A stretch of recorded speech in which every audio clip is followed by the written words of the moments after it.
Motivo de muita alegria para nós comemorarmos mais um Dia das Mães, né? Eu creio que o Senhor emprestou um pouco de uma parte do seu atributo criador, né? E conferiu às mulheres cuja missão de ser mãe é uma dádiva e uma missão que o homem jamais conseguiria desempenhar, com certeza, né? Então a elas, nosso cumprimento, nossos parabéns nessa noite, né? Se estamos aqui, é porque alguma mãe um dia pagou o preço, né? De uma gestação, de carregar, de nos amar e de, enfim, estarmos aqui para a honra e glória do Senhor. Eu gostaria de abrir com você a palavra de Deus no texto de 2ª carta de Paulo aos Coríntios, no capítulo 4. Nós vamos ler alguns versículos. 2 Coríntios 4, vamos ler do 1 a 18.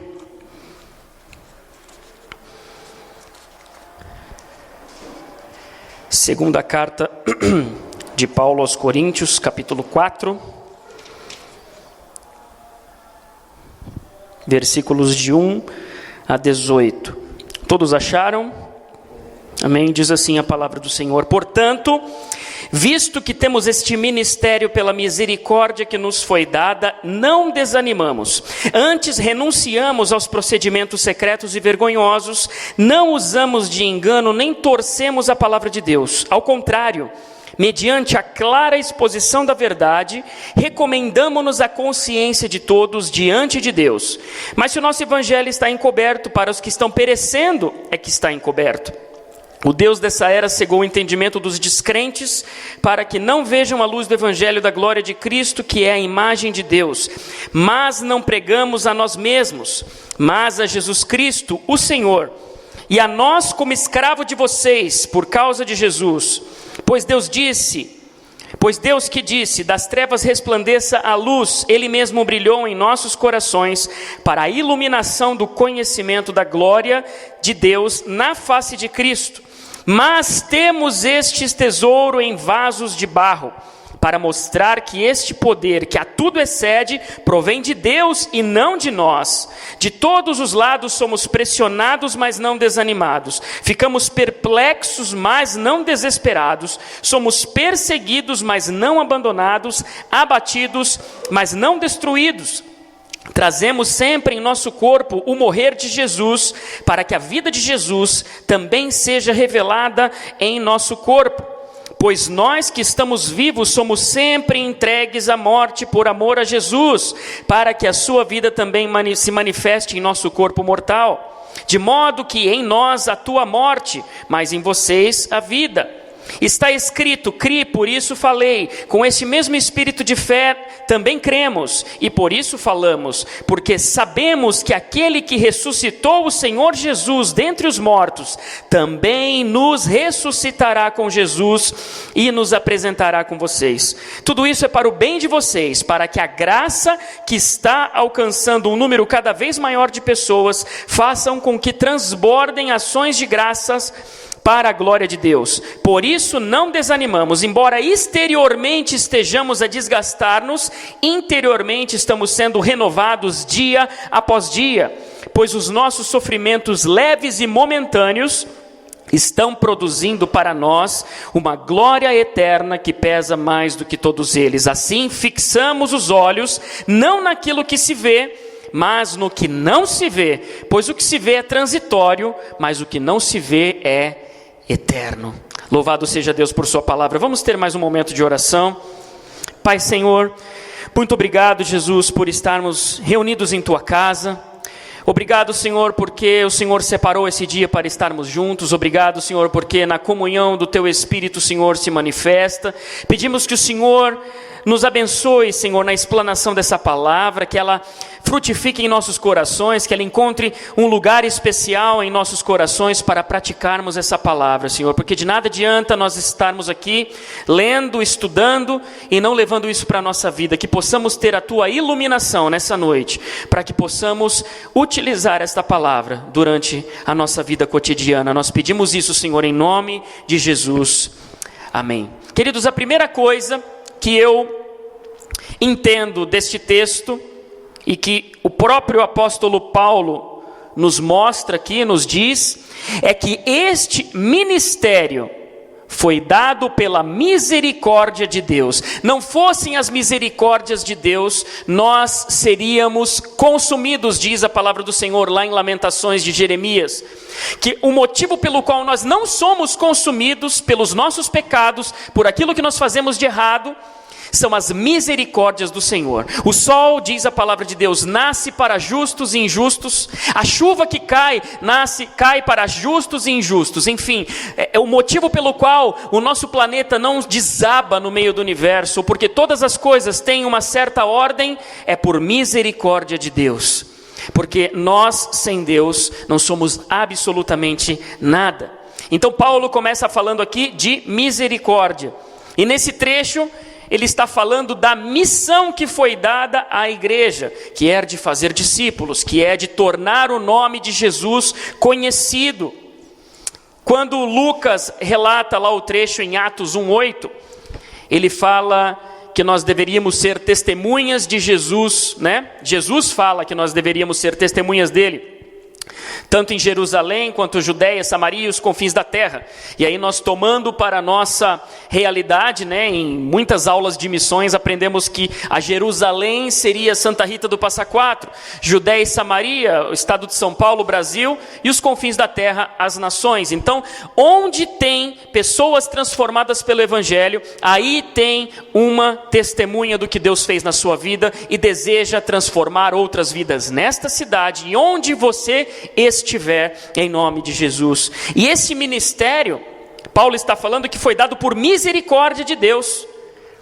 A palavra do Senhor também nos diz que até os anjos gostariam de desempenhar tal missão, mas não foi da vontade de Deus que isso acontecesse, não coube a eles. E por causa desta maravilhosa graça, maravilhosa misericórdia, é que nós não desfalecemos. E aqui fica uma curiosidade sobre esta palavra. De desfalecer significa definhar, morrer aos pouquinhos, perder a energia, perder a força, perder a vitalidade. A versão NVI que nós lemos aqui, que é uma versão boa para a congregação e para lermos, estudarmos a palavra, diz desanimar. E desanimar é justamente uma desordem na alma. Ânima em latim é alma e des é desordem. Então uma contrariedade, uma apatia, uma regressão. Quem faz parte do corpo de Cristo não pode desanimar, porque Ele morreu por nós, Ele sofreu no seu corpo as marcas dos nossos pecados. E o Espírito Santo que nós recebemos quando aceitamos a Cristo como nosso Senhor, nos vivifica. Amém? Não merecíamos o amor de Deus, mas viramos os nossos olhos para Jesus, e por fazer isso, o Espírito Santo passa a habitar em nosso coração. Esse é o maior milagre que pode acontecer na vida de alguém. E aí nós conhecemos então o poder regenerador do Evangelho. O Evangelho que conserta, aquele que a sociedade fala, não tem jeito. Esse cara não tem jeito, ele é impossível de ser consertado. O Evangelho vai fazer com que aquela pessoa supere ou ultrapasse todas as expectativas. Um encontro verdadeiro com Jesus é o maior milagre que um ser humano pode receber. Então, queridos, a primeira coisa é que o Espírito Santo faz com que nós não desanimemos. E são tantas coisas que às vezes vêm, e esta palavra às vezes não é uma verdade profunda em nossos corações e nossa vida, porque muitas vezes nós desanimamos, mas desanimamos porque não olhamos para Jesus, desanimamos porque perdemos um pouco o foco de Jesus em meio aos problemas, em meio às lutas, às dificuldades, a falta de recurso. A gente olha muitas vezes e não vê perspectiva, mas com Cristo, querido, com Cristo há uma esperança de dias melhores, há uma esperança de que tudo será transformado. A segunda coisa que eu vejo Paulo dizendo aqui é que esta verdade do Evangelho, as verdades do Evangelho devem ser expostas claramente. Faz parte da responsabilidade que eu e você temos de pregar o Evangelho, pregar com o comprometimento com a verdade. Jesus disse: conhecereis a verdade e a verdade vos libertará. E ele disse também que ele é a verdade e o caminho. Ele disse: eu sou o caminho, a verdade e a vida. Obrigado, minha irmã. Deus abençoe. A boca já está ficando meio sequinha. Jesus disse: eu sou o caminho, a verdade e a vida. Ninguém vem ao Pai senão por mim. Ou seja, o único caminho que nos leva a Deus é Jesus Cristo. E este caminho não é um caminho de obras, não é um caminho de religião em si, confissão religiosa diversa. Nosso caminho, querido, é uma pessoa, não é uma filosofia, não é uma elucubração mental, não somos nós mesmos. O nosso caminho é uma pessoa e o nome dele é Jesus. É por meio dele que nós temos a vida. Afinal, ele deu a sua vida por nós, para que tivéssemos vida novamente. O nosso espírito passa então a ter uma respiração, passa a ter o fôlego de vida e passa a ter novamente comunhão com Deus por meio de Cristo, em nome de Jesus. E esta verdade que nós devemos ter um comprometimento, ela nem sempre tem um sabor docinho, né? Dizem que a verdade dói, a verdade confronta. Isso é verdade. O remédio que a gente tem que tomar muitas vezes para nos curar de uma gripe, de uma virose, né? Está tendo uma virose aí, um surto de virose em casa. Já foi a Duda um pouco, a Rebeca, a Luana ficou mais ou menos. Na casa da minha irmã também, em toda a cidade, né? Viroses vêm e vão. Mas muitas vezes o remédio que nos cura dessa gripe, de uma infecção, de alguma coisa, é amargo. Mas ele cura. A verdade, querido, é um remédio que muitas vezes não é fácil de digerir, mas ela coloca sob a luz todas as coisas. O cristão deve andar na verdade, diz a palavra do Senhor. O pai da mentira nós já sabemos quem é. Amém? E a palavra da verdade, a Bíblia, a palavra de Deus, é uma espada. Diz a palavra do Senhor que a palavra do Senhor, falando dela mesma, é espada como de 2 gumes, que entra na divisão da alma e do espírito e discerne as intenções do nosso coração. Então o nosso coração é enganoso, o nosso coração muitas vezes quer coisas que Jesus não quer, que Deus não quer. E como é que eu sei qual a vontade de Deus para a minha vida? A palavra do Senhor, que vai discernir aquilo que é de Deus, aquilo que não é de Deus. Qual o propósito de Deus para as nossas vidas? Está na palavra de Deus. Ela separa. Ela vai dizer se a sua experiência foi uma experiência com Deus, ou uma experiência das suas emoções, ou uma experiência com algo que Deus não aprova. E Paulo aqui está dizendo, dentro de falar abertamente, claramente, com verdade, está dizendo que em nenhum momento ele usou de artifícios ou distorção da palavra do Senhor. Infelizmente nós temos visto no nosso meio, né? Não aqui nesta comunidade, eu digo em nosso meio, talvez na igreja evangélica brasileira, ou nas últimas igrejas, na igreja pós-moderna de uma maneira geral, muitas doutrinas estranhas, frutos de revelações. A palavra de Deus, talvez ela tenha sido relegada a um segundo momento. Parece que a experiência ela vai tendo um lugar mais proeminente nos púlpitos e nas comunidades. Isso é algo que é perigoso e algo que nós precisamos lutar contra. A palavra do Senhor deve ser o centro que norteia a nossa vida, tanto na nossa vida eclesial aqui, mas também na nossa vida cotidiana. A palavra de Deus é remédio, é cura, é verdade, é um manual para as nossas vidas. Tudo que nós precisamos está em Deus, está na palavra dele. Aqui tem conselhos para você que é solteiro, para você que é casado, para você que é filho, que é pai. A palavra de Deus, de Gênesis a Apocalipse, é uma grande rocha, é uma grande base para todas as nossas vidas. Então eu e você devemos ser comprometidos com a palavra do Senhor. Isso me faz lembrar que Jesus é a chave de interpretação para a própria palavra de Deus. Tudo que eu vejo Jesus fazer, eu tenho que imitar, eu tenho que segui-lo, porque ele é o nosso maior exemplo. Eu nunca vi Jesus se isolando numa bolha religiosa. Eu nunca vi Jesus se afastando das pessoas. Aliás, os religiosos da época de Jesus foram os que mais levaram paulada de Jesus. Fariseus, os saduceus, cada coisa que eles falavam para testar a Jesus, eles levavam uma chulapada. Né? Jesus chamava eles de quê? De pessoas maravilhosas? Não, raça de víboras, hipócritas. Coam um mosquito e engolem o camelo, essa é a expressão que nós usamos até no nosso dia a dia, palavras de Jesus. São aqueles religiosos que não sabem do amor, da misericórdia, da justiça, mas seguem milimetricamente a aparência exterior de ser cristão. Se é que ser cristão existe aparência exterior, porque Jesus não está preocupado com o que nós somos por fora, ele está preocupado com o nosso coração. Então Jesus amava estar com gente.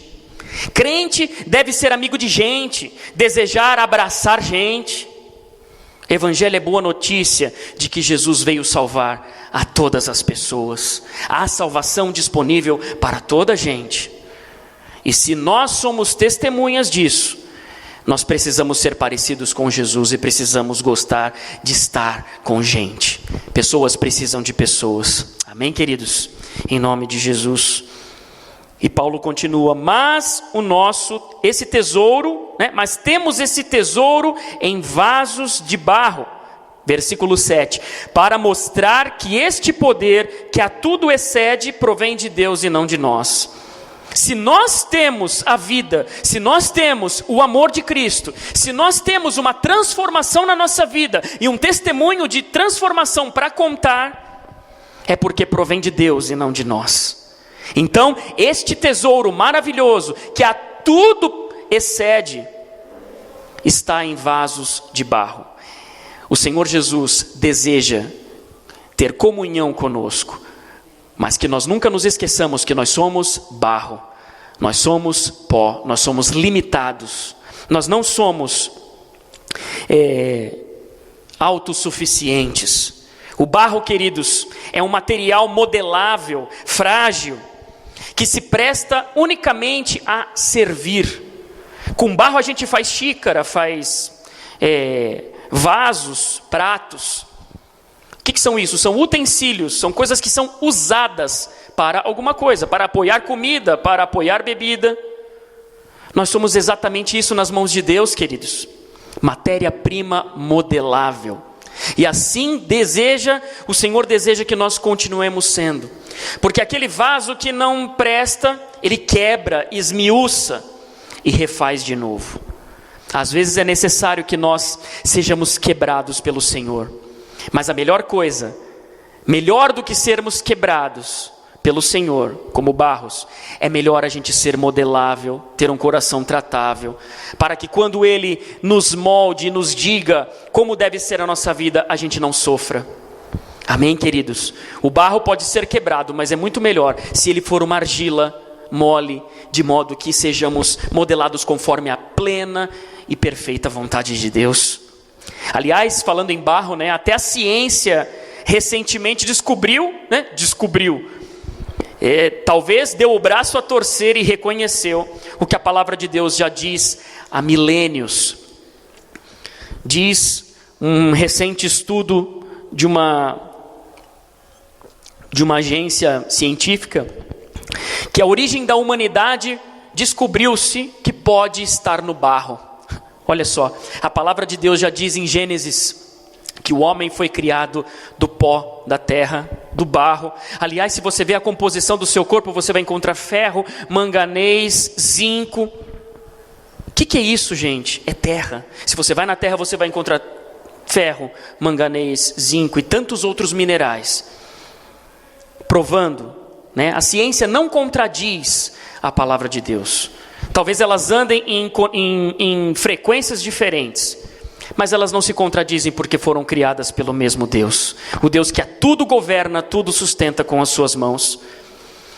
Mas há uma obstinação da ciência de tentar não crer nas coisas de Deus. Mas isso é uma grande tolice, porque nós vemos que se a própria ciência diz que a origem da humanidade pode estar no barro, nós lemos em Gênesis que Deus criou o homem do pó da terra e soprou nele o fôlego de vida. De modo, queridos, que nós somos criaturas de Deus. Nunca podemos nos esquecer disso. E com isso também, não nos esquecermos que nós viemos do pó. E para o pó nós vamos voltar. Não tínhamos nada para oferecer a Deus e nem a ninguém. E por isso que Paulo está falando, ser barro, ser modelável, estar debaixo da vontade de Deus é ter humildade. É saber reconhecer, queridos, que esse tesouro é o Evangelho, é a presença de Deus, é a palavra da verdade. Nós somos só portadores disso. E portadores portam para compartilhar. Amém? Eu me admiro com algumas pessoas altivas, orgulhosas, que se acham que talvez por ter aceito a Jesus como seu Senhor e Salvador, como todas as pessoas deveriam desejar ser salvas e Cristo deseja salvar, talvez elas se julgam tão superiores como o resto dos mortais, que não se misturam com as pessoas, entendem completamente errado a obra do Evangelho, se isolam nas cascas religiosas, quando falam, acusam, mudam até o tom da sua voz, como se ser de Deus, ser cristão, fosse algo que tivesse a ver com as suas cordas vocais, ou com a sua vestimenta, ou com o seu estilo de vida. Às vezes nós nos criamos um dicionário próprio, coisas que só crente entende. Falamos palavras que estão repetidamente, palavras rebuscadas que estão na palavra de Deus por ser um texto antigo. E talvez colocamos isso como se isso fosse o suprassumo da espiritualidade, quando na verdade Jesus falava a linguagem do povo, Jesus estava com o povo. Não devemos virar eremitas. Parece que agora não há mais nada o que fazer, pensar, o indivíduo se isola, mas há que pregar, há que influenciar. Quanto mais de Jesus eu tiver e você tiver, nós seremos seres mais humanos, nós seremos mais misericordiosos, mais perdoadores, mais bondosos, mais amigos. E nós ganharemos as pessoas para Cristo com relacionamentos. Não é com o dedo na cara, não é com acusação. As pessoas precisam saber que Jesus é muito mais do que páginas de um livro que imaginamos que desceu do céu com zíper e tudo. Eu ouvi uma crítica uma vez à nossa forma de pensar e temos que dar a mão à palmatória. Nosso caminho, querido, é uma pessoa. É óbvio que nós seguimos a palavra de Deus, estamos falando desde o começo, a palavra de Deus é infalível, é a única regra de fé e prática, continuamos pensando nisso. Mas como que nós vamos levar isso adiante? Como que nós vamos mostrar para as pessoas que nós somos diferentes, sendo cristãos? Podemos decorar todas as palavras deste livro, se nós não tivermos uma vida de misericórdia, uma vida que abraça, uma vida que transforma as pessoas que estão à sua volta, nós seremos como o próprio apóstolo Paulo falou: se não tiver amor, eu serei como um sino que tine, uma panela vazia que você faz barulho, mas que não tem conteúdo. Mas o Senhor Jesus não deseja isso de nós. Ele deseja que nós sejamos diferentes. Amém? Transformados para transformar. O nosso papel, então, é o menor. Por isso o barro. Por isso Paulo tinha um espinho na carne, que o Jesus mesmo falou que a graça lhe bastava, que o poder de Deus se aperfeiçoa na fraqueza. João Batista disse: convém que ele cresça e que eu diminua. Viu? Que interessante. Isso tudo é barro. Isso tudo sou eu e você. E aí vem algumas garantias. Glória a Deus por isso. As garantias para quem abraça o Evangelho. Não nos desanimamos, embora pressionados. Diz aqui no versículo 8: De todos os lados somos pressionados, mas não desanimados. O seu trabalho te pressiona. Às vezes exige de você condutas que te incomodam como cristão, ou te incomodam eticamente. Às vezes você tem que pagar um preço da renúncia por amor a Deus, em não compactuar com algumas coisas. São muitas pressões. Muitas vezes o nosso trabalho secular nos pressiona, e nós nos esquecemos, ou somos levados a esquecer, que nós somos cristãos no trabalho e fora dele. Muitas vezes a nossa rotina eclesiástica nos pressiona. A gente prega a liberdade que nós temos em Cristo, mas muitas vezes somos escravizados por 500 milhões de programações em nossas agendas e não temos tempo para a nossa família. E a igreja precisa bater meta, a célula precisa multiplicar. Parece que o evangelho foi substituído por uma pirâmide empresarial que você precisa gerar e crescer. Queridos, nós precisamos crescer, sim, mas em graça e em conhecimento. Números são importantes. Eu não sou numerofóbico, mas eu não sou numerólatra. Não podemos idolatrar os números. Temos que agir sempre com temperança em tudo. É óbvio que eu quero ver a nossa comunidade crescer, se expandir, mas entendo que não temos que ter meta para isso, querido. A meta tem que ser interna. Minha meta tem que ser de ser um cristão melhor. Se eu for um cristão melhor em todos os aspectos, em todos os lugares, eu vou influenciar. Eu não preciso ser treinado para influenciar. Se você conhece a Jesus, você vai ser influência. Isso basta para que o evangelho se propague. Amém, queridos? Que isso sempre esteja em nossos corações. Mas são muitas pressões. Família também nos pressiona. Rotina eclesiástica, o nosso trabalho, nossa família muitas vezes. Mas o desânimo não encontra lugar no coração do crente. Não deve encontrar, porque ele avança. Diz a palavra do Senhor que nós somos vencedores, mais do que vencedores por aquele que nos amou, Jesus. Então não ceda às pressões, lute, persista, em nome de Jesus. Paulo continua: ficamos perplexos, mas não desesperados. O desespero, querido, é um sentimento que brota no coração daqueles que não têm uma confiança total. E eu, Abraão, tenho uma tendência forte a ser assim, meio afobado, meio desesperado. É algo que o Senhor sempre tem que tratar no meu coração. É algo, talvez, a minha fraqueza, talvez não seja a sua. Mas quando prego por esta palavra, lembro de mim mesmo, né? E não há ser humano que não erre, então esse talvez seja a minha dificuldade. O descontrole, muitas vezes a perplexidade diante de algumas situações que nos são colocadas e nos fazem refletir e pensar por que isso. Você precisa digerir os fatos de uma forma racional, mas você não consegue. Mas diz a palavra do Senhor que nós ficamos perplexos, mas nós não nos desesperamos. Não podemos perder as esperanças em Deus. Ele continua no controle de todas as coisas. E Paulo continua: somos perseguidos, mas não abandonados. Há mais de 2000 anos que a igreja de Cristo sofre perseguição, querido. No começo os apóstolos perderam as suas cabeças, foram crucificados como Jesus, Pedro crucificado de cabeça para baixo, Paulo teve a sua cabeça cortada, Tomé foi perseguido na Índia, André parece que levou machadadas até último suspiro, e aí depois foi cessando um pouco a perseguição no século IV, mas depois ela volta. Hoje nós vemos que o Brasil é um país totalmente livre, não podemos reclamar de perseguição.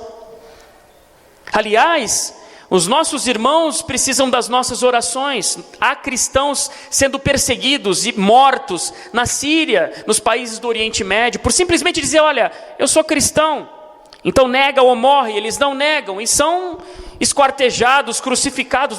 Nada pode parar o evangelho, querido. Sabe por quê? Porque o evangelho é vida, é transformação. O evangelho não é uma causa nobre política ou sociológica ou filosófica. O Evangelho é o único meio pelo qual uma pessoa consegue mudar a sua vida e consegue se encontrar com Deus e olhar para a sua eternidade e ter certeza de que você vai estar lá com Ele. Diz a palavra do Senhor que ainda que a sua mãe ou o seu pai te abandonem, isso é difícil de acontecer. Nós vemos um ou outro caso, mas isso é uma exceção. Tanto é que quando vemos esses noticiários, isso salta aos nossos olhos. Mas diz a palavra que ainda que o seu pai ou sua mãe te desamparem, Deus todavia não te desamparará. Por isso nós somos perseguidos, mas não abandonados. O Senhor está conosco. Diz a palavra do Senhor, Jesus falou 365 vezes. Jesus e mais outras tantas passagens onde Deus falou, no Velho Testamento até o Novo. 365 vezes diz, não temas. Então separe uma para cada dia do ano. Acorde de manhã e lembre, hoje tem uma palavra de Deus para mim. Não temas, não tenha medo. Eu sou contigo. Louvado seja Deus. Diz a palavra do Senhor, Jesus falou que Ele estaria conosco todos os dias até a consumação dos séculos. Quando esses séculos se consumarem, quando tudo chegar ao seu final, Ele ainda estará conosco. Seja aqui ou seja na eternidade. Amém, queridos? Não nos desanimemos. Por fim, Paulo diz, somos abatidos, mas não destruídos. Nós passamos lutas, tristezas, mas não somos destruídos. Continuamos como aquele salmista diz, semeando e chorando. Ele não para semear e para chorar. Ele continua, ele vai chorando, está difícil, estou lutando, mas ele vai lançando a semente. É assim que nós devemos andar. O choro pode durar uma noite, querido, mas a alegria vem pela manhã. Glória a Deus. E por fim, nos versículos 14 a 18, Paulo nos mostra que há uma esperança para o futuro. Ele diz, o mesmo Deus que ressuscitou a Jesus nos ressuscitará no último dia.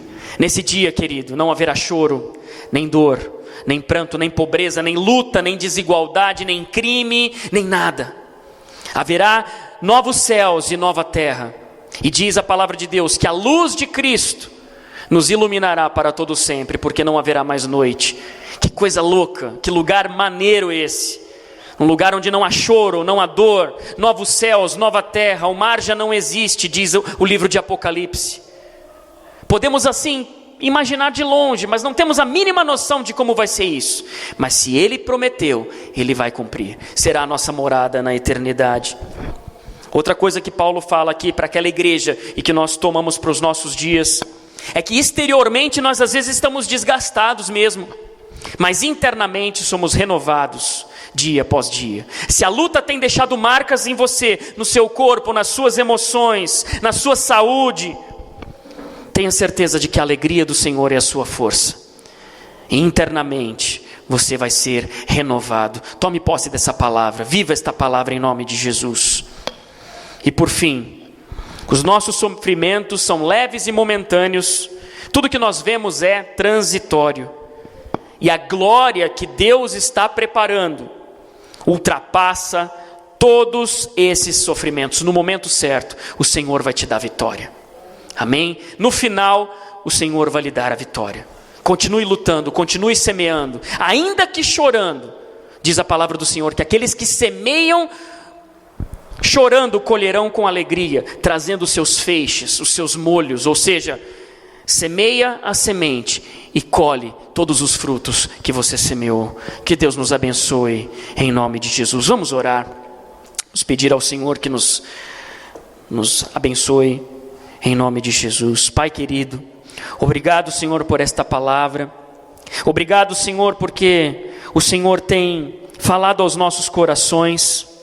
Senhor, obrigado, Jesus, porque é pela Tua misericórdia, Senhor, que nós conseguimos acordar todos os dias e permanecermos vivos. Senhor, obrigado, Senhor, porque a Tua misericórdia é o motivo pelo qual o Senhor não olha para o meu pecado, mas me olha com os olhos de Jesus. Porque o meu pecado, Senhor, faria com que eu merecesse a minha morte, como nós de fato merecemos. Mas obrigado porque em Cristo o Senhor nos olha com olhos misericordiosos. Senhor, em nome de Jesus, não permita que nós faltemos com a verdade. Nos encoraja, Senhor, nos exorta a sempre falar a verdade, viver a verdade, Senhor. Transpirar a verdade, que sejamos testemunhas da verdade que é o Senhor Jesus. Que sejamos, Senhor, como barro de verdade, modelável. Que possamos, Senhor, em nome de Jesus, fazer a Tua vontade da forma com que o Senhor quiser. Que a minha vontade não seja relevante, mas a Tua vontade seja a nossa alegria, Senhor. Obrigado, Senhor, porque o Senhor não nos abandona, ainda que em meio às lutas, ainda que em meio a perplexidades. Obrigado porque o Senhor sempre permanece de braços abertos. Nos perdoa, Senhor, se muitas vezes não confiamos no Senhor. Muitas vezes se nós confiamos no nosso próprio braço, na nossa própria força, na nossa própria inteligência. Senhor, nos perdoa, Senhor. E nos ensine a sempre retornar para o Teu aprisco, Senhor, para a Tua vontade, para o centro da Tua vontade, para o Teu coração, Senhor. Muito obrigado, Jesus, porque o Senhor falou aos nossos corações, nos deu uma noite de paz, abençoada, Senhor, em nome de Jesus. Amém e amém. Louvado seja Deus, queridos. Será que você pode dar uma salva de palmas ao Senhor?